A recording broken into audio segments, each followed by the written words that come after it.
Hello friends, नमस्कार, good evening. आप सभी का बहुत बहुत स्वागत है आपके अपने चैनल ट्रिपल सी बाईफा स्टडी पर। आइए स्टार्ट करते हैं आज के इस क्लास को। और आज इस क्लास में 10 नवंबर ट्रिपल सी एग्जाम में पूछे गए कुछ इंपॉर्टेंट प्रश्नों को शामिल किया है। ये सभी प्रश्न हमारे पास भेजे हैं आसिफ अंसारी मुरादनगर गाजियाबाद से, सुरेंद्र कुमार मथुरा से और नितिन कुमार ने। तो आप सभी का बहुत बहुत धन्यवाद जो आपने हमें प्रश्न भेजे हैं। और आप लोग भी जब भी आपका एग्जाम हो अपने प्रश्न हमें अवश्य भेजें ताकि उन प्रश्नों को हम अपनी क्लास में शामिल कर पाएं। तो जो भी साथी क्लास में आ चुके हैं आप सभी एक बार शेयर कर दो ताकि और भी बच्चे और भी साथी इस क्लास को ज्वाइन कर पाएं। इस क्लास को स्टार्ट करने से पहले आप सभी को बता दें, अगर आप ट्रिपल सी एग्जाम के लिए चैप्टर वाइज ई बुक डाउनलोड करना चाहते हैं तो आप इस ई बुक को डाउनलोड कर सकते हैं। इसका लिंक डिस्क्रिप्शन बॉक्स में दिया गया है। और कल तक यानी कि कल रात 11 बजे तक इस ई बुक पर आप सभी के लिए 50% का डिस्काउंट कर दिया गया है। तो अभी आप इसे 50% डिस्काउंट के साथ डाउनलोड कर सकते हैं। डिस्काउंट आपको कैसे मिलेगा तो डिस्क्रिप्शन बॉक्स में लिंक दिया गया है, वहां पर जैसे ही लिंक पर क्लिक करते हैं उसके बाद में आपको एक कूपन कोड अप्लाई करना होगा। कोड आपका क्या रहेगा तो आपको लिखना है देव50। जैसे ही आप देव50 लिखते हैं इसके बाद अप्लाई करते हैं तो आपको यहाँ पर 50% का डिस्काउंट मिल जाएगा। ठीक है, और ये डिस्काउंट का लाभ आप केवल कल रात 11 बजे तक ही ले सकते हैं। कल 11 PM तक ही ये डिस्काउंट आपका मान्य होगा। तो जिनको भी इस चैप्टर वाइज ई बुक की आवश्यकता है आप लोग डाउनलोड कर सकते हैं। यह ई बुक आपकी हिंदी और इंग्लिश दोनों भाषाओं में होगी। ठीक है, यहाँ पर सभी टॉप सिलेक्टेड 1000 प्रश्नों को शामिल किया गया है जो कि हिंदी और इंग्लिश में होंगे। साथ में सभी यहाँ पर शॉर्टकट की हैं, वेब ब्राउजर के शॉर्टकट की हैं, लिब्रे ऑफिस के शॉर्टकट की हैं, फाउंडर्स नेम है और भी बहुत सारी चीज़ों को यहाँ पर शामिल किया गया है जो आप सभी के लिए इंपॉर्टेंट थी। ठीक है, तो इस ई बुक को लेना ना भूलें। कल रात 11 बजे तक आप सभी के लिए 50% यहाँ पर ऑफ रहेगा, जिसके लिए देव50 आपको डिस्काउंट कोड इस्तेमाल करना होगा। तो आइए देखते हैं आज का सबसे पहला क्वेश्चन आपसे क्या पूछा गया है। यहाँ पर आपको बताना है ईमेल का प्रयोग होता है, बताइएगा, ईमेल का प्रयोग होता है केवल सोमवार, साप्ताहिक, 24x7, सोमवार व मंगलवार। अब आपको क्या बताना है, ईमेल का प्रयोग कब होता है। काफी सिंपल सा प्रश्न आपसे पूछा गया है और ये सभी को पता होना चाहिए। ईमेल का जो इस्तेमाल है वो आप कभी भी कर सकते हैं, यानी कि यहाँ पर हो जाएगा सी ऑप्शन, 24x7 आप कभी भी ईमेल का इस्तेमाल कर सकते हैं। ठीक है, ऑप्शन नंबर हमारा होगा सी। क्वेश्चन नंबर सेकंड कहता है 8 बिट का एक समूह क्या कहलाता है। 8 बिट के समूह को क्या कहते हैं। एक बाइट कहते हैं, या एक बिट कहते हैं, एक निबल कहते हैं, या इसमें से कोई नहीं। तो जल्दी से जवाब करना है सभी को जो भी क्लास में आ चुके हैं। आप लोग एक बार शेयर कर दो ताकि और भी बच्चे और भी साथी इस क्लास को ज्वाइन कर पाए। 8 बिट के एक समूह को क्या कहा जाता है बताइएगा। तो 1 बाइट, 8 बिट में क्या होता है 1 बाइट होता है। 8 बिट के समूह को 1 बाइट कहा जाता है। अगर आपसे पूछे 4 बिट बराबर क्या होगा तो 4 बिट में क्या होगा 1 निबल होता है, यानी कि 4 बिट जहां होंगे वहां पर एक निबल हो जाएगा। या अभी ऐसा पूछ सकते हैं कि एक निबल में कितने बिट होते हैं, तो एक निबल में 4 बिट होते हैं और 8 बिट मिलकर के क्या बना देते हैं, एक बाइट बना देते हैं। यानी कि 8 बिट जहां होंगे वहां पर एक बाइट हो जाएगा। या ऐसे पूछें कि एक बाइट में कितने बिट होते हैं, तो एक बाइट में 8 बिट होते हैं। ठीक है, तो यहाँ पर ऑप्शन बी हमारा करेक्ट है। लिब्रे ऑफिस में अधिकतम 100% जूम किया जा सकता है। लिब्रे ऑफिस में मैक्सिमम जूम आप 100% कर सकते हैं। ट्रू फॉल्स में जवाब करना है। देखो 100 तो कर सकते हैं बट यहाँ पे कह रहा है अधिकतम, मैक्सिमम जो लिमिट है वो 100 की होती है, तो ऐसा नहीं है, इसलिए ये हो जाएगा फॉल्स। और लिब्रे ऑफिस में अलग अलग है, यानी कि लिब्रे ऑफिस कैल्क में अलग है, राइटर में अलग है और इम्प्रेस में अलग है। सभी का जूम का जो मैक्सिमम साइज है वो अलग अलग है। अगर बात कर लेते हैं यहाँ पर राइटर की, तो राइटर का क्या होगा, ध्यान रखना है, राइटर का 600% होता है, मैक्सिमम की बात कर रहे हैं। इसी के साथ अगर बात करते हैं इम्प्रेस की, तो इम्प्रेस में क्या होता है 3000, सबसे ज्यादा इम्प्रेस में होता है, 3000% आप जूम कर सकते हैं। और अगर बात करें कैल्क की तो यहाँ पर हो जाएगा 400%, ये कैल्क में होता है। अगर मिनिमम की बात करते हैं तो राइटर में 20 होता है, 20% होता है, कैल्क में भी 20% होता है, मिनिमम की बात कर रहे हैं, इम्प्रेस में 5% होता है। ठीक है, तो ये ध्यान रखना है। आगे आपको बताना है पिन का विस्तृत रूप क्या होता है, यानी कि पिन का फुल फॉर्म पूछा गया है, क्या होगा? पिन का पूरा नाम क्या होता है? Permanent identification number, personal identification number, permanent information number या नन ऑफ दीज। पिन का फुल फॉर्म क्या हो जाएगा? तो इसका मतलब होगा पर्सनल आइडेंटिफिकेशन नंबर होता है। पिन का मतलब होता है personal identification number. Option B यहां पर आपका करेक्ट होगा। क्वेश्चन नंबर 5 में आपको बताना है डेबिट कार्ड में पिन कितने डिजिट का होता है। डेबिट कार्ड में पिन कितने डिजिट का होता है बताइएगा। तो डेबिट कार्ड में जो आपका पिन नंबर होता है वो 4 डिजिट का होता है। ऑप्शन सी हो जाएगा 4 डिजिट। ठीक है, डेबिट कार्ड का जो पिन होता है वो 4 डिजिट का होता है, सभी को ध्यान रखना है। अगला क्वेश्चन आपको बताना है आईएफएससी कोड में कितने डिजिट होते हैं। आईएफएससी कोड में कितने डिजिट होते हैं? 12, 11, 14 या फिर 10। जो आपका आईएफएससी कोड होता है इसमें कुल कितने डिजिट होते हैं, कितने अंकों का आईएफएससी कोड होता है? तो यहाँ पर कौन सा आपका करेक्ट आंसर होगा? Option number B.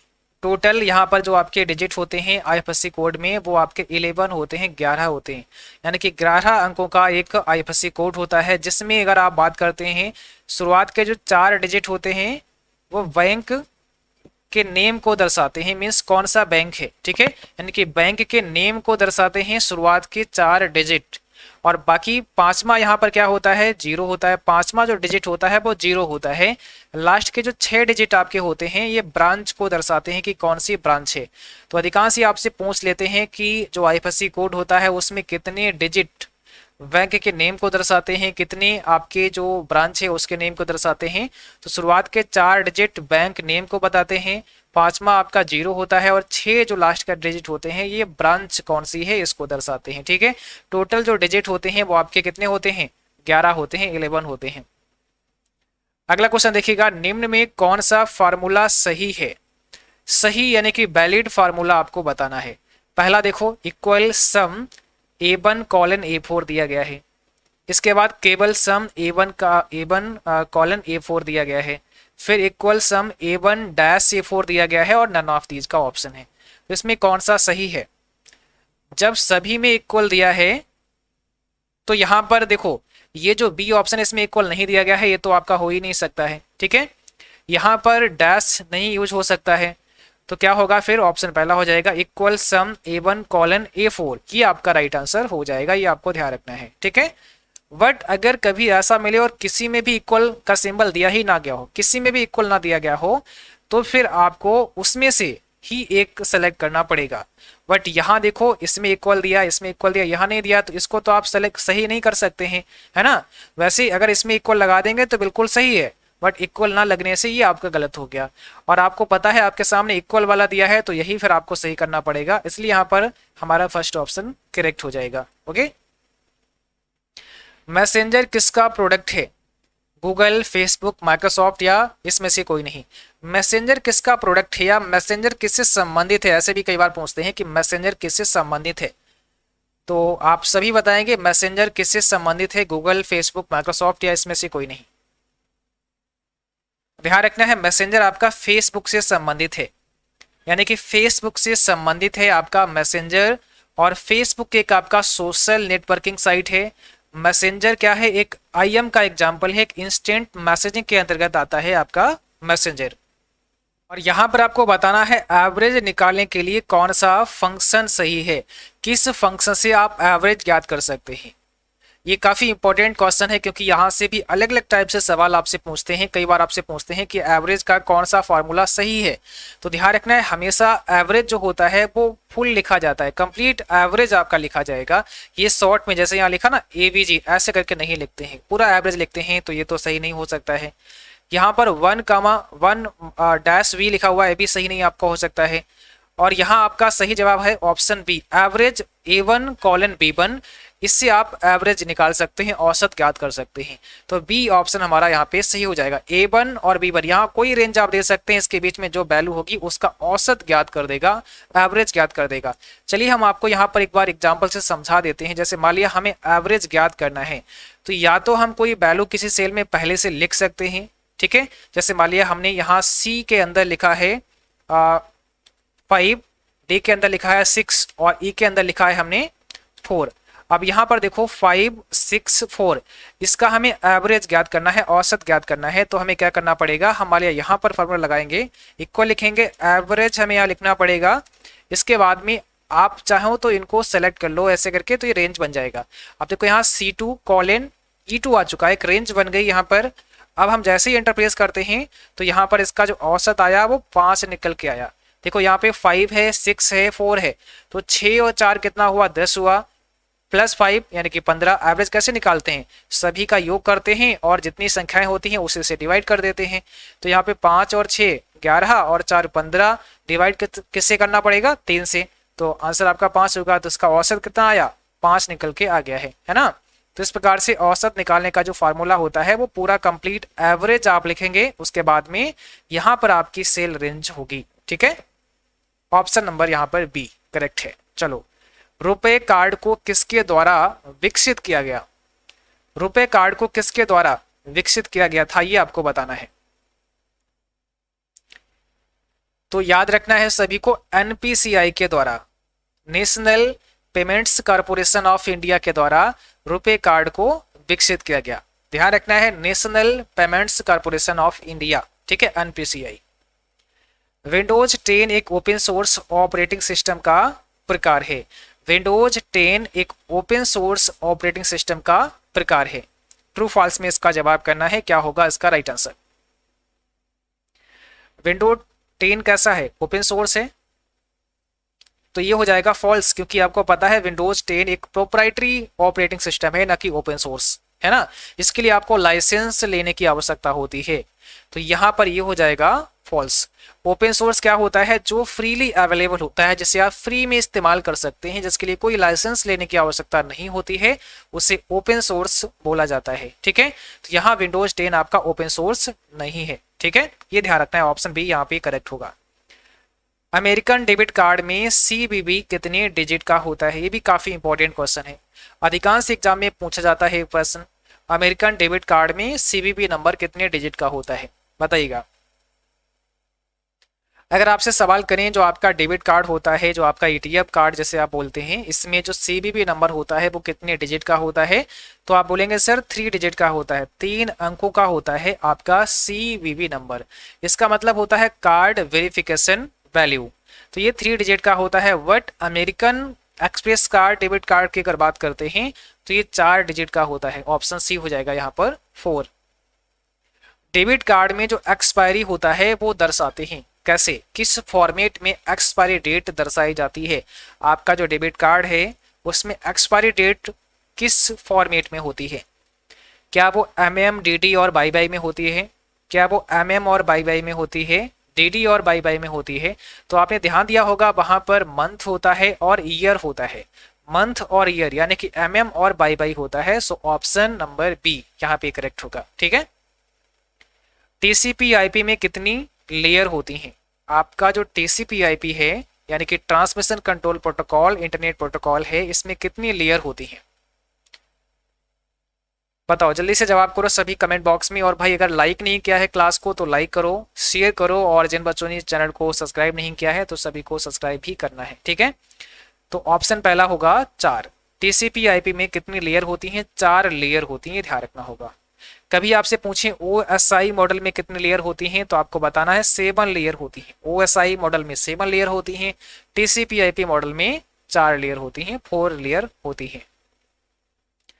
कंप्यूटर में ट्रोजन शब्द क्या दर्शाता है, कंप्यूटर में ट्रोजन शब्द क्या दर्शाता है, सॉफ्टवेयर है, मालवेयर है, वॉर्म है, या इसमें से कोई नहीं, बताइएगा इसमें क्या होगा आपका राइट आंसर। ट्रोजन शब्द क्या दर्शाता है, तो यह एक मालवेयर का प्रकार है, ऑप्शन बी मालवेयर। ठीक है, कौन सा प्रोटोकॉल ईमेल को रिसीव करने के लिए इस्तेमाल किया जाता है, यानी कि किस प्रोटोकॉल का इस्तेमाल ईमेल रिसीव करने में होता है। ठीक है, मेल को रिसीव करने का काम कौन करता है, हमने कई बार आपको पढ़ाया है, कई बार हमने आपको बताया है, ईमेल को रिसीव करने का काम कौन करेगा, POP3, option number B post office protocol 3, ये मेल को रिसीव करने का काम करता है। मेल को भेजने के लिए किसका इस्तेमाल होता है, SMTP, simple mail transfer protocol, ठीक है। बाकी एफटीपी का फुल फॉर्म क्या होता है, फाइल ट्रांसफर प्रोटोकॉल होता है, और एचटीटीपी का हाइपर टेक्स्ट ट्रांसफर प्रोटोकॉल होता है। तो ये आपको फुल फॉर्म सभी की पता होनी चाहिए। कौन सा कंप्यूटर प्रोग्राम असेंबली भाषा को मशीन भाषा में परिवर्तित करता है? कौन सा कंप्यूटर प्रोग्राम है जो असेंबली लैंग्वेज को मशीन लैंग्वेज में ट्रांसलेट करने का काम करता है? इंटरप्रेटर, कंपाइलर, असेंबलर या फिर ट्रांसलेटर? तो जल्दी से बताएंगे आप सभी बच्चे इसमें कौन सा करेक्ट आंसर होगा। इसमें सही जवाब होगा option number C, assembler. Assembly भाषा को मशीनी भाषा में ट्रांसलेट करने का काम असेंबलर करता है। असेंबलर एक ट्रांसलेटर है, एक लैंग्वेज ट्रांसलेटर है, क्योंकि आपको पता है आपका कंप्यूटर केवल और केवल मशीन भाषा को ही समझ सकता है ना। तो मशीन भाषा में ही केवल आपका कंप्यूटर समझेगा, इसलिए असेंबली भाषा में लिखा गया कोड को ट्रांसलेट करने का काम असेंबलर करता है। अगर हाई लेवल में कोई प्रोग्राम है उसको ट्रांसलेट कौन करेगा? इंटरप्रेटर या कंपाइलर करता है। ये दो करते हैं, इंटरप्रेटर और कंपाइलर, बट दोनों में डिफरेंस क्या है? कंपाइलर जो आपका होता है एक बार में संपूर्ण स्टेटमेंट को ट्रांसलेट कर देता है, यानी कि कंपाइलर जो है आपका ये ऑब्जेक्ट कोड बनाता है, ठीक है। ऐसे ही बात करते हैं इंटरप्रेटर की, तो केवल एक स्टेटमेंट को एक बार में ट्रांसलेट करता है। एक स्टेटमेंट को रीड करेगा, उसको फिर ट्रांसलेट करेगा, ठीक है, फिर रीड करेगा, फिर ट्रांसलेट करेगा। यानी कि जो इंटरप्रेटर होता है ये ऑब्जेक्ट कोड नहीं बनाता है। ये भी कई बार एग्जाम में पूछा गया है कि निम्न में से कौन सा ऑब्जेक्ट कोड बनाता है? तो इंटरप्रेटर ऑब्जेक्ट कोड नहीं बनाता है, क्योंकि वो एक ही स्टेटमेंट को रीड करके एग्जीक्यूट कराने का काम करता है। बट कंपाइलर जितना भी है ना सारा स्टेटमेंट पढ़ लेगा, उसको ऑब्जेक्ट कोड बना देगा और फिर ट्रांसलेट कर देगा, ठीक है। यानी कि ऑब्जेक्ट कोड, देखिए यहाँ पर थोड़ा सा आप ये समझो कि ऑब्जेक्ट कोड होता क्या है। तो जो हाई लेवल में प्रोग्राम होता है, कंपाइलर जब उसको ट्रांसलेट करके सारा प्रोग्राम उसने ट्रांसलेट किया और उसको मशीन कोड में ट्रांसलेट कर दिया। मशीन कोड में ट्रांसलेट किया गया जो कोड है, जो नया कोड आपका आया है ट्रांसलेट होने के बाद, उसी को ऑब्जेक्ट कोड ही बोला जाता है, उसको ऑब्जेक्ट कोड बोलते हैं। और जो हाई लेवल में कोड होता है उससे सोर्स कोड बोला जाता है। तो याद रखना है, कंपाइलर ऑब्जेक्ट कोड बनाता है, इंटरप्रेटर ऑब्जेक्ट कोड नहीं बनाता है। कंपाइलर सारा स्टेटमेंट एक बार में ही ट्रांसलेट कर देता है, इंटरप्रेटर एक स्टेटमेंट को एक बार में ट्रांसलेट करने का काम करता है। दोनों का काम क्या है? हाई लेवल को मशीन लैंग्वेज में ट्रांसलेट करना। असेंबलर का काम क्या है? असेंबली भाषा को मशीन भाषा में ट्रांसलेट करना। ये आपको थोड़ा सा और ध्यान रखना होगा। चलिए क्वेश्चन नंबर 18 में आपको बताना है ईमेल में इस्तेमाल करने के लिए पहली बार किस वर्ष @ चिन्ह को लिया गया था? यानी कि पहली बार ईमेल में इस्तेमाल करने के लिए @ चिन्ह को कब इस्तेमाल किया गया था? ठीक है, पहली बार @ चिन्ह को कब इस्तेमाल किया गया था? तो याद रखना है 1972, 1972 में, 1972 में आपको याद रखना होगा। इंडियन सुपर कंप्यूटर का पिता किसे माना जाता है? इंडियन सुपर कंप्यूटर का जनक किसे माना जाता है? बताइए, काफी इंपॉर्टेंट क्वेश्चन है आपके लिए। इंडियन सुपर कंप्यूटर का जनक या पितामह किसे कहा जाता है? आंसर इसमें क्या होगा? विजय भाटकर। जिन बच्चों ने दिया उनका राइट आंसर है ऑप्शन नंबर पहला करेक्ट हो जाएगा। कौन सा ऑपरेशन कंप्यूटर के द्वारा परफॉर्म नहीं किया जाता है? कौन सा ऑपरेशन कंप्यूटर के द्वारा परफॉर्म नहीं किया जाता है? कंट्रोल, आउटपुट, इनपुट या अंडरस्टैंड? आप बताइएगा इसमें कौन सा आपका सही जवाब है। तो यहां पर क्या हो जाएगा? Option number D, understand. कौन सा ऑपरेशन कंप्यूटर के द्वारा परफॉर्म नहीं होता है? तो कंट्रोल, आउटपुट, इनपुट सभी होते हैं, अंडरस्टैंड हमारा यहाँ पे करेक्ट आंसर हो जाएगा। टेलीफोन लाइन के माध्यम से कंप्यूटर को इंटरनेट से जोड़ने के लिए निम्नलिखित में से किस उपकरण का उपयोग किया जाता है? बताओ क्या होगा इसमें राइट आंसर। टेलीफोन लाइन के माध्यम से कंप्यूटर को इंटरनेट से जोड़ने के लिए निम्नलिखित में से किस उपकरण का उपयोग होता है या किया जाता है? मॉडेम, हब, एक्सटेंशन बोर्ड या स्विच? तो राइट आंसर हो जाएगा ऑप्शन पहला, मॉडेम। सभी को ध्यान रखना है, मॉडेम आपका यहाँ पे करेक्ट आंसर हो जाएगा। मॉडेम का फुल फॉर्म क्या होता है? Modulator, demodulator. और ध्यान रखना है मॉडेम आपका इनपुट और आउटपुट दोनों में आता है, इनपुट डिवाइस भी है और आउटपुट डिवाइस भी है, ये भी आपको ध्यान रखना होगा। ठीक है, तो आज की क्लास बस यहीं तक है। आप सभी के लिए आज के इस क्लास का पीडीएफ भी अवेलेबल है। इस पीडीएफ को आप सभी हमारे mobile application triple C by first से डाउनलोड कर सकते हैं। आपको triple C by first mobile application पर जाना है, वहां पर स्टडी मटेरियल में जाना है, जहां से आज का इस क्लास का पीडीएफ ही आप लोग डाउनलोड कर सकते हैं। बाकी जिनका भी कल एग्जाम है, आप सभी को हमारी तरफ से best of luck, all the best. I hope आप सभी का एग्जाम बहुत अच्छा होगा। जो भी प्रश्न आपको आपके एग्जाम में याद रहे, आप सभी हमें अवश्य भेजें। प्रश्न आप हमें व्हाट्सअप कर सकते हैं 9452299436 पर, या फिर मेल कर सकते हैं info.cc@gmail.com पर। तो आज के लिए बस इतना ही, मिलेंगे नेक्स्ट क्लास में, तब तक के लिए Jai Hind, good night, bye bye.